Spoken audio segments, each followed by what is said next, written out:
We actually met on an online dating site. We talked online, back and forth through email a little bit, and then exchanged phone numbers and talked on the phone. We spoke a lot on the phone. This is where we differ. He says a couple weeks, I think it was like maybe about a week, we talked. I thought it was a week or two. Michael thinks it's a little shorter, so. We talked about music, likes, dislikes, past relationships. He was staying at his parents' house, and I remember they had an old corded rotary phone in their basement. He used to sit on the basement stairs, and he used to always complain about the spiders. And we finally met in a public place at the Spot Diner here in Binghamton, and that's where we had a first date. We wanted someplace public. We went to the Spot Diner. It was the Spot Diner, not Spot Restaurant at the time. And I remember, we both ordered salad. It was so stupid.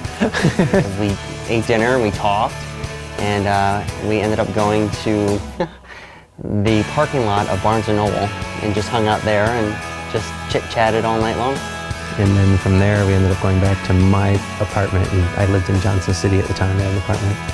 And I lived there by myself. It was my own apartment, but at the time, a friend of mine had needed a place to stay, so I had a friend that was staying with me as well. And then, so Michael came over and spent the night and never went home again. Every day it was like, want to stay again? Do you want to stay again? And then we just ended up staying forever.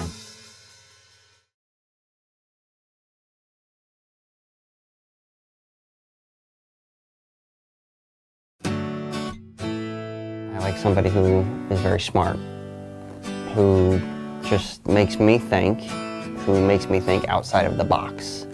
And I think that's what was the main thing that drew me to him, his intelligence. He was smart, and I'd never really met anyone from the city before. So it was just that, I don't know, it was just different from the people around here. He's got a big heart, and I can see that he loves me. He's just a very caring, loving person, very loyal, and he's very straightforward. He's never afraid to say what he's thinking, and he will never let us go to bed angry. So if we ever had a fight, he always makes sure. He's always quick to apologize. You know, he's never.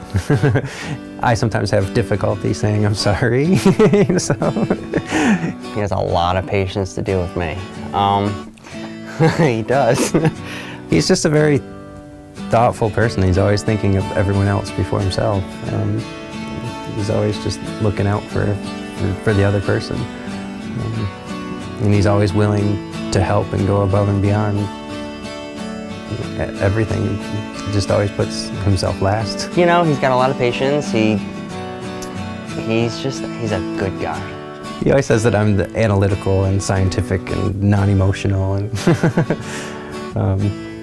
I don't know, we just balance each other out that way because he's very emotional and quick to respond to things emotionally without really thinking about it too much. So, and I, on the other hand, have to process things, digest for a while before I commit to anything. I would describe him as a well-grounded, highly intellectual, business-oriented person. That's how I would describe him to a family member, other than, you know, being the love of my life. I'd only had 2 serious relationships before Michael, both which lasted about 5 years. So, but I don't know, it was just different. With the others, I mean, it got to the point where, I don't know, we just grew apart, but I don't know, but with Michael, I just never felt that way. We always just wanted to be together and just very comfortable right from the beginning. The second night we went out, actually it was a continuation pretty much, because the first date we went to the Spot Diner, then we hung out in the Barnes & Noble parking lot. I went home.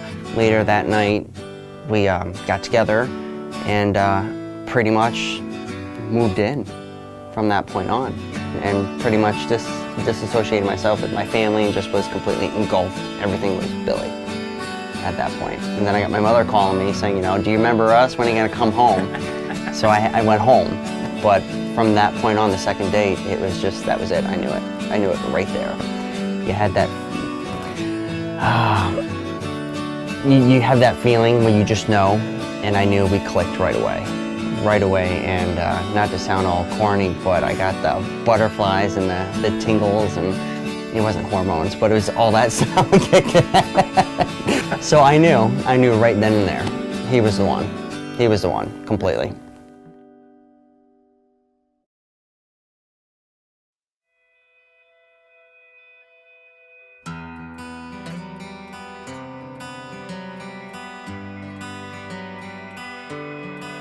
We've talked about getting married for a couple of years now, and so we decided, a while ago that it was definitely something that we were going to do, but he insisted that I had to actually propose if it was going to happen. So, and then, so I was working at Palisade up in Ithaca, and I got pretty close with one of the girls that worked there in accounting, and we went, had a Christmas party, so I introduced Michael and her, and they got along really well, and so she was like, when are you guys getting married?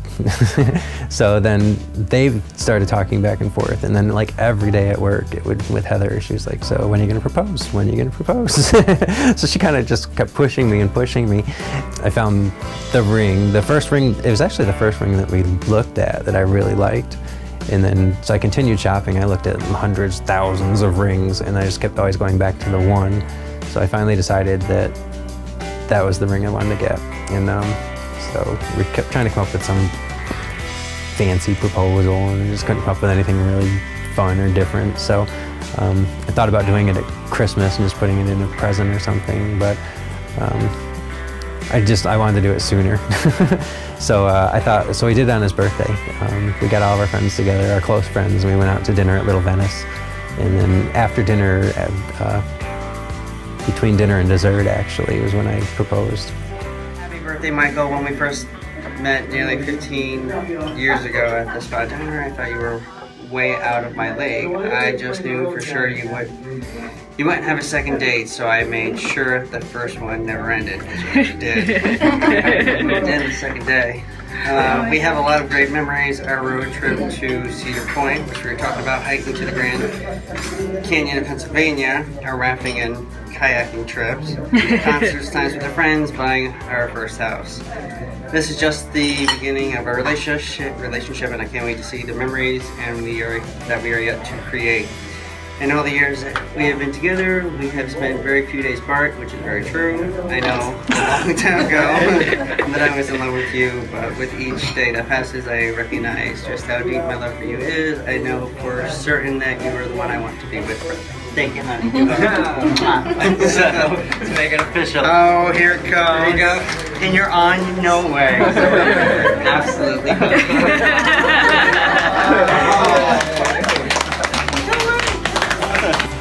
I'm just grateful to have him in my life. I mean, he's always there for me. We've had some rough times. I've had some rough times, and he's always the first one to be there and take care of me and support me. And I'm just grateful to have him, because I'm not sure where I would be without him. I mean, I don't know, what's coming next for us, but I know that he's going to be there with me no matter what. I'm always there for him, and he'll always be there for me. You are my everything. You are my all. You are my one true love. And I love you to the moon and the stars and the sun back.